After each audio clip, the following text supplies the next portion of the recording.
Welcome back, everyone. We're getting you ready for the opening bell of the New York Stock Exchange. It is set to ring here in just a few minutes, and we'll, of course, take you there to let you know how the markets are looking. I can tell you that it's probably a pretty good start to this work week. Here's a quick look at our big board. As you can see, pretty much green top to bottom. The only blemish right now is crude oil, but all of this can change quite literally in an instant. So the moment it does, we'll take you to New York for the morning.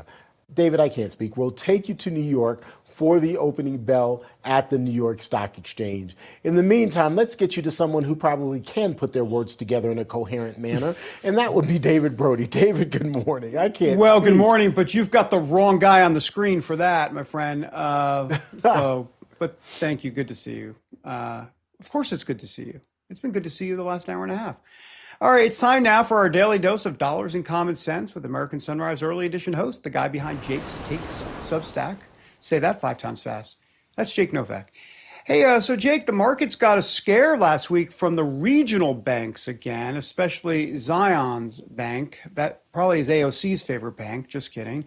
And you say there's a lesson in this for us politically. Please explain. The Zionist bank, right? Right, Jake? Yeah. Zion is a beautiful word, and it shouldn't be made into a negative thing, of course. But Zion's bank now this is really interesting. Now, we heard 2 years ago these banks, these medium-sized, a little bit smaller banks, put a big scare into the markets. They did it again on Thursday, but it looks like it was a one-day thing. Zion's bank said they had $60 million worth of loans that they don't think they're ever going to get that money back. And this wasn't David. This was not a case of people who took out loans and then suddenly they lost their job or they had a medical emergency. Zion's is saying, well, people looking into it are saying, no, these were people who gamed the system. They knew just how to falsify what their collateral was. They knew just how to stretch the truth in their applications. Is this ringing a bell? And that's how this bank got really nailed and almost took a lot of Wall Street down with it. So Letitia James and the people who are friendly with her and are trying to block her from being prosecuted. This is not only a serious crime, but it's a serious crime that is currently in the news right now and worrying Wall Street. You lie on these applications, you find a way to stretch the truth about your collateral, you could bring down a lot more than just yourself and the bank individually. So people need to pay attention to this. This is no funny, this is no little game. This is no small incident here. And it's certainly not a victimless crime. No doubt.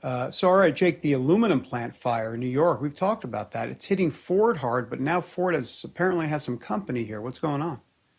Yeah, so I told you last week, 5 of Ford's models, including 2 of their most popular production's been halted. That's really bad for Ford, but I knew that there had to be other companies that are going to get hit by this, and sure enough, now Jeep is getting hit by this. It has now had to halt production on the Wagoneer and the Grand Wagoneer. They're made in Warren, Michigan. This is going to spread to some other companies, and I got to tell you, the people who said 15 years ago that you're going too far into aluminum, that isn't safe for crashes, stick with more steel, they must be laughing right now because the car companies are getting really burned over this. Hopefully, they'll recover fast. That's all I can say. What's the stock market looking like for Ford? Has it been pretty much down, or is it all over the place, or how's it hanging in there? It's been down, but Ford is not selling off hard, but it has been down since this news. And it's spread to Stellantis this morning. Stellantis shares, which is the owner of Jeep, they're down more than 1% this morning on what otherwise is an up day. When the rest of the market is up and you're down, that's a really bad sign. But President Trump is offering some relief for Detroit. He's giving them some tax credits on some of the tariff stuff that they've been getting nailed on when they need some parts from foreign countries. The car is mostly made, or truck is mostly made in the United States, but they need to bring in some parts from foreign countries. He's giving them a tax credit to help them with that. So there is some good news for Detroit this morning. But this aluminum thing is probably going to hit GM pretty soon. I can't imagine they'll be immune from it. Well, all right. So let's talk about this jewel heist at the Louvre. There's a business lesson you're saying that we need to learn from this crazy heist at the Louvre. I assume it's about how tough the French police are because they clearly have a reputation for being tough, Jake. LOL. Yeah, they're not.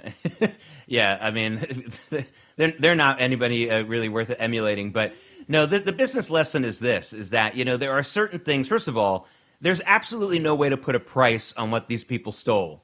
These were jewels that were the crown jewels under Emperor Napoleon, the Empress Josephine. There's absolutely no way to put a price on it. And also, there's just no way they're going to be able to resell this. as is, which is why I'm really, really nervous that they're going to melt it down. This is what some experts say. They're just going to melt down this stuff and sell it for what it goes for on the ounce, which would be it would be, even from a criminal standpoint, that's a lot of money you left off the table, but it would be terrible for history if they do this. But honestly, if you have that kind of iconic brand, or in this case, an iconic item, you're not going to be able to sell it on the black market unless there's a billionaire investor who wants to put it in his bunker somewhere, like in a James Bond movie, and is going to give you $1 billion for them. But these jewels have got to be worth in the billions. There's nothing else like them. There's nothing to match it. I just don't get it. I mean, you're not going to go around and say, hey, by the way, I got Napoleon's jewelry here. How much? That's just not happening. All right. Wow. Jake Novak, great to have you as always. Appreciate you. My pleasure. All right. I got a watch in New York I want to sell you. Let's head to T. Bates for the opening bell at the New York Stock Exchange, sponsored by AMAC. The Association of Mature American Citizens is the conservative voice for Americans 50 and older. AMAC is fighting for the values that you hold dear. Join today. Together, we can write the course of America. We're getting ready for the opening bell at the New York Stock Exchange. It will start this week of trading here. I can tell you that folks are already there at the podium. The applause is underway. 3M is at the podium. The applause means that we're going to hear the opening bell here in short order, and then we'll get an idea of where the markets stand to start this week of trading.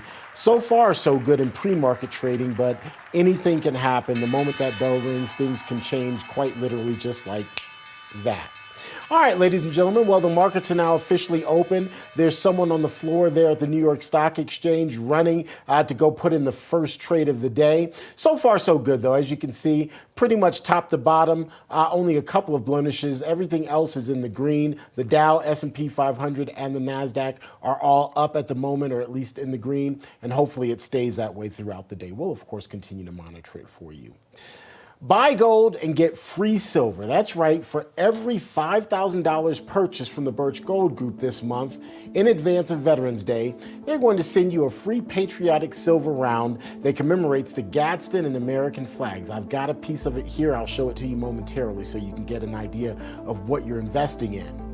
Gold is up over 40%. Here you go. They popped me up. There you go. This is the gold or the silver round right here. This is the American and Gadsden flag here on the back. You probably can't tell it from here, but it is a pretty cool piece, a pretty cool little investment there. Gold is up over 40% since the beginning of this year, and the Birch Gold Group can help you own it by converting an existing IRA or 401k into a tax-sheltered IRA in physical gold. Plus, they'll send you the free silver that I just showed you there that honors our veterans on qualifying purchases. If you're current or if you're former military, the Birch Gold Group has a special offer just for you. They're waiving custodial fees for the first year on investments of any amount. With an A+ rating with the Better Business Bureau, tens of thousands of satisfied customers, many of whom are viewers here at RAV, we really want to encourage you to diversify your savings into gold.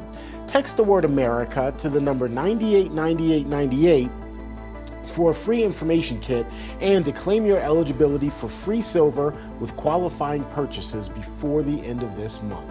Again, text the word America to the number 989898. Do so today, and you can even get yourself a free silver coin like this one right here. Still to come here on American Sunrise, a historic celebration for America's armed forces. We'll show you what you missed over the weekend as the United States Marine Corps celebrated its 250th anniversary.